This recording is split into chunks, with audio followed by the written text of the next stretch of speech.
আলহামদুলিল্লাহ, সমস্ত প্রশংসা মহান আল্লাহ তাআলার জন্য এবং দুরুদ ও সালাম বর্ষিত হোক আমাদের প্রিয় নবী রাসূলুল্লাহ সাল্লাল্লাহু আলাইহি ওয়াসাল্লামের ওপর।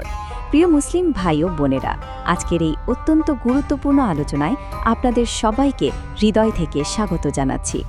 আজ আমরা পবিত্র কুরআনের এক অমূল্য রত্নভাণ্ডার সূরা লোকমান নিয়ে গভীর চিন্তাভাবনা করব। একটু ভেবে দেখুন তো, আজ আমাদের পরিবারগুলোতে এত অশান্তি কেন? কেন সন্তানদের সাথে পিতামাতার দূরত্ব বাড়ছে?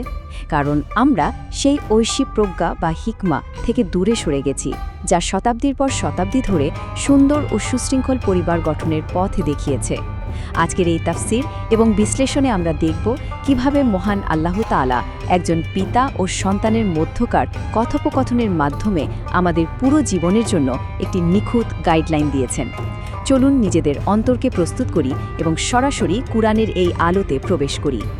সূরা লোকমানের এই বিশাল শিক্ষাকে নিজেদের জীবনে ধারণ করার জন্য আমরা আজকের আলোচনাকে মূলত ৬টি ধাপে ভাগ করে বোঝার চেষ্টা করব। প্রথমত, প্রজ্ঞাময় কিতাবের নির্দেশনা। দ্বিতীয়ত, এই মহাবিশ্বের বুকে ছড়িয়ে থাকা আল্লাহর নিদর্শনসমূহ। তৃতীয়ত, হযরত লোকমান আলাইহিস সালামের সেই বিখ্যাত প্রজ্ঞা। চতুর্থত, পিতামাতার প্রতি সন্তানের সম্মান ও দায়িত্ব।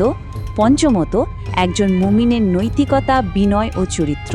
এবং সবশেষে অদৃশ্যের জ্ঞান, যা কেবল আল্লাহর কাছেই রয়েছে। তো চলুন প্রথম পর্ব দিয়ে শুরু করা যাক। প্রজ্ঞাময় কিতাবের নির্দেশনা। সূরাটির শুরুতেই আমাদের সামনে দুটি সম্পূর্ণ আলাদা রাস্তার চিত্র তুলে ধরেছে। মানুষ আসলে কুরআনের ডাকে কিভাবে সাড়া দেয়, সেটাই এখানে স্পষ্ট করা হয়েছে। ৩ থেকে ৭ নম্বর আয়াতের দিকে যদি আমরা তাকাই, সুবহানাল্লাহ, আল্লাহ তাআলা চমৎকার একটি তুলনা দিয়েছেন। একদিকে আছেন সেই সব সৎকর্মশীল মানুষ যারা সালাত কায়েম করেন, যাকাত দেন এবং আখিরাতের প্রতি যাদের বুক ভরা বিশ্বাস রয়েছে। এই মানুষগুলো এই প্রজ্ঞাময় কিতাব থেকে হেদায়েত পান। আর অন্যদিকে এমন একদল মানুষের কথা বলা হয়েছে যারা লাহওয়াল হাদিস বা অবান্তর কথাবার্তা, গান বাজনা আর অর্থহীন বিনোদন কিনে নেয় মানুষকে আল্লাহর পথ থেকে দূরে সরানোর জন্য। প্রিয় ভাইরা, আজকের সমাজের দিকে একটু তাকান। আজ আমাদের যুব সমাজ সোশ্যাল মিডিয়া, মোবাইল ফোন আর অর্থহীন রিলস বা ভিডিওর পেছনে ঘন্টার পর ঘন্টা পার করে দিচ্ছে। কোরআনের কথা বললে তারা অহংকার করে মুখ ফিরিয়ে নেয়, যেন তারা কিছুই শোনেনি। আল্লাহ তাআলা এই অহংকারীদের জন্য যন্ত্রণাদায়ক শাস্তির কথা ঘোষণা করেছেন। আমাদের ভাবতে হবে, আমরা এবং আমাদের সন্তানরা কি আজ এই অর্থহীন বিনোদনের ফাঁদে আটকে যাচ্ছি না তো? দ্বিতীয় পর্বে আমরা জানব মহাবিশ্বের নিদর্শনসমূহ সম্পর্কে। মানুষের চরিত্র গঠন নিয়ে কথা বলার আগে আল্লাহ তাআলা আমাদের দৃষ্টিকে এই ছোট্ট পৃথিবী থেকে বিশাল মহাবিশ্বের দিকে ঘুরিয়ে দিয়েছেন।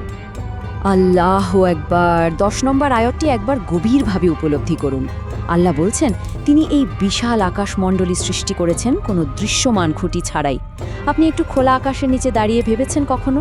এত বিশাল ছাদ, অথচ কোনো খুঁটি নেই। পৃথিবী যেন হেলে না পড়ে, তাই তিনি সুদৃঢ় পর্বতমালা স্থাপন করেছেন।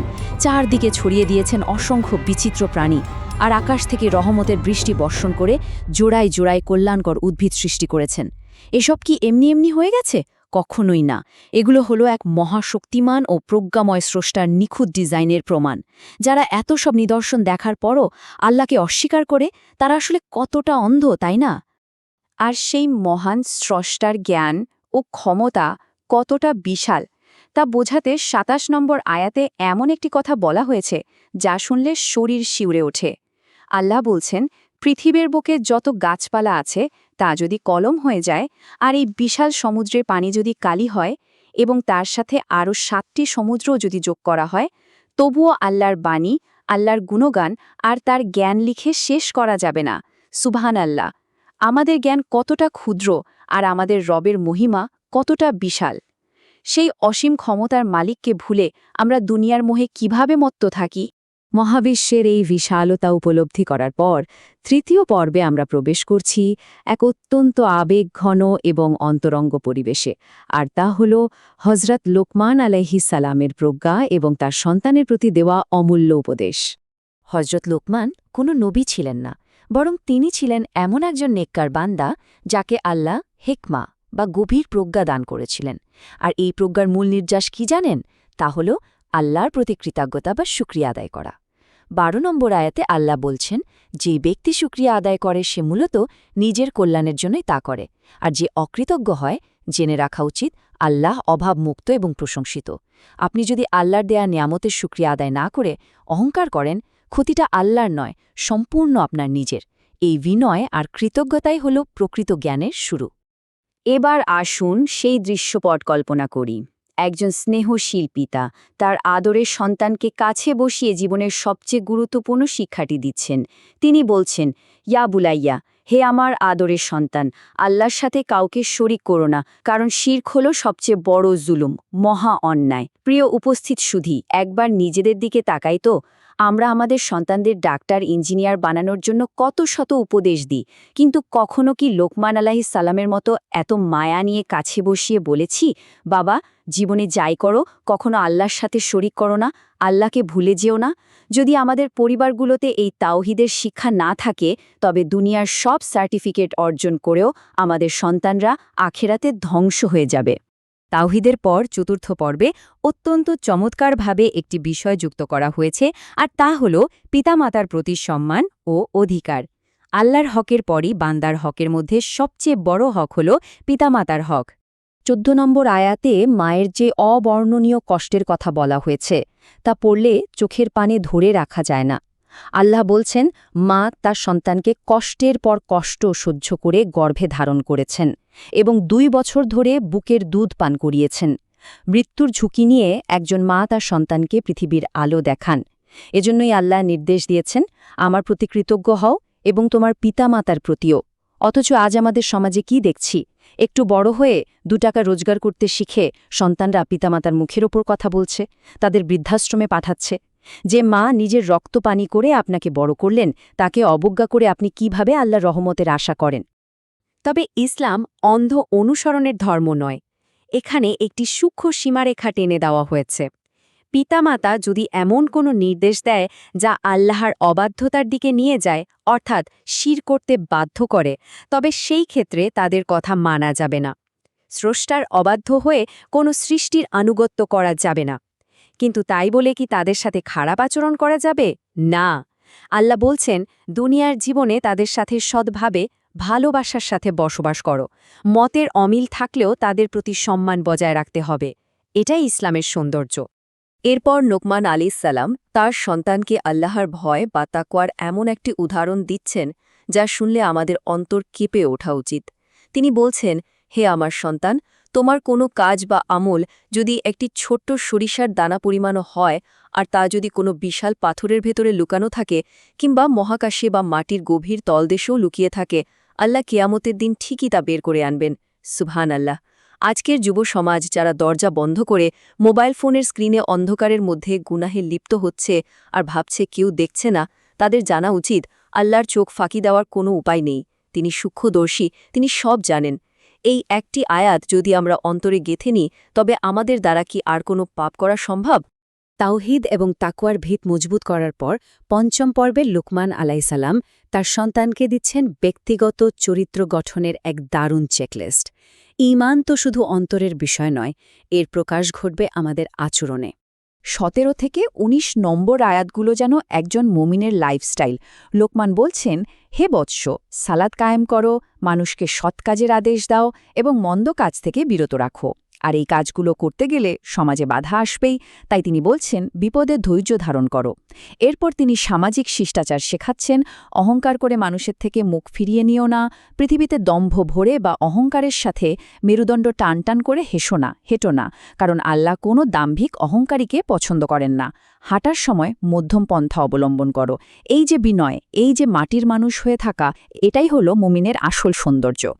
অহংকার চূর্ণ করার জন্য আল্লাহ তাআলা এখানে এমন একটি উপমা দিয়েছেন যা আমাদের সবার জন্য বিরাট শিক্ষা। বলা হয়েছে, কথা বলার সময় নিজের কণ্ঠস্বরকে নিচু রাখো, কারণ সবচেয়ে অপ্রীতিকর বা সবচেয়ে খারাপ আওয়াজ হলো গাধার আওয়াজ। যারা কারণে অকারণে মানুষের উপর চিৎকার করে, রাগ দেখায়, পিতামাতা বা অধীনস্থদের সাথে উচ্চস্বরে ধমক দিয়ে কথা বলে, কোরআন তাদের এই রুক্ষ স্বভাবকে গাধার বিকট ডাকের সাথে তুলনা করেছে। ইসলাম আমাদের কতটা ভদ্র, কতটা সংযত এবং পরিশীলিত হতে শেখায়, তা কি আমরা বুঝতে পারছি? ষষ্ঠ এবং শেষ পর্বে আল্লাহ তাআলা দুনিয়ার এই জীবন থেকে আমাদের দৃষ্টিকে সরিয়ে আখিরাতের সেই মহাসত্যের মুখোমুখি দাঁড় করিয়েছেন। কারণ আখিরাতের জবাবদিহিতা ছাড়া কোনো নৈতিকতাই পূর্ণতা পায় না। ৩৩ নম্বর আয়াতটি আমাদের অন্তরে প্রচণ্ড নাড়া দেয়। হে ঈমানদারগণ, আল্লাহ সতর্ক করে বলছেন, সেই দিনকে ভয় করো যেদিন কোনো পিতা তার সন্তানের উপকারে আসবে না, আর কোনো সন্তানও তার পিতার একটুও কাজে আসবে না। দুনিয়াতে যে সন্তানের জন্য আপনি হালাল হারাম ভুলে সম্পদ করছেন, কিয়ামতের সেই ভয়াবহ দিনে সে আপনাকে চিনতেই চাইবে না। তাই আল্লাহ বলছেন, পার্থিব জীবন যেন তোমাদের ধোঁকা না দেয়। দুনিয়ার এই চাকচিক্য, এই সাময়িক মোহ যেন আমাদের আসল বাড়ি জান্নাত থেকে আমাদের দূরে সরিয়ে না দেয়। আর মানুষ যেন নিজের ক্ষমতা নিয়ে অহংকার না করে। তাই সূরার শেষ আয়াতে আল্লাহ এমন ৫টি অদৃশ্যের কথা বলেছেন, যার জ্ঞান পৃথিবীতে কোনো মানুষের কাছে নেই।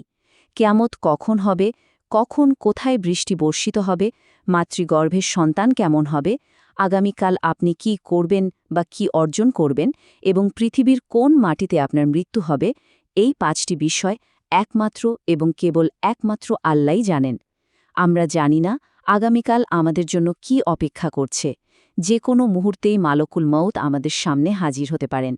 তাহলে কিসের এত অহংকার আমাদের, কিসের এত দুনিয়ার মোহ? প্রিয় ভাই ও বোনেরা, আজকের এই আলোচনা শেষে নিজেদের কাছে একটি প্রশ্ন করি। এই দুনিয়ার সাময়িক আকর্ষণ কি আমাদের অন্তরকে অন্ধ করে দিয়েছে? আমরা কি আমাদের সন্তানদের লোকমান আলাইহিস সালামের মতো তৌহিদ আর নৈতিকতার উপদেশ দিচ্ছি, নাকি শুধু দুনিয়ার ইঁদুর দৌড়ে তাদের ঠেলে দিচ্ছি? আমাদের পরিবার কি কোরআনের শিক্ষায় আলোকিত হচ্ছে? আসুন আজই তওবা করি, আল্লাহর দিকে ফিরে আসি, আমাদের সন্তানদের দ্বীনি শিক্ষায় শিক্ষিত করি, যেন তারা কিয়ামতের দিন আমাদের নাজাতের ওসিলা হয়। হে আল্লাহ, আপনি আমাদের পরিবারগুলোকে লোকমানের প্রজ্ঞায় আলোকিত করুন, আমাদের সন্তানদের ঈমানদার ও সালেহ হিসেবে কবুল করুন, আমাদের সমস্ত গুনাহখাতা মাফ করে দিন। আমিন ইয়া রব্বাল আলামিন। এতক্ষণ অত্যন্ত ধৈর্য ও মনোযোগের সাথে এই আসরে যুক্ত থাকার জন্য আপনাদের সবাইকে জাযাকাল্লাহু খাইরান। আল্লাহ আমাদের সবাইকে কোরআনের পথে চলার তৌফিক দান করুন।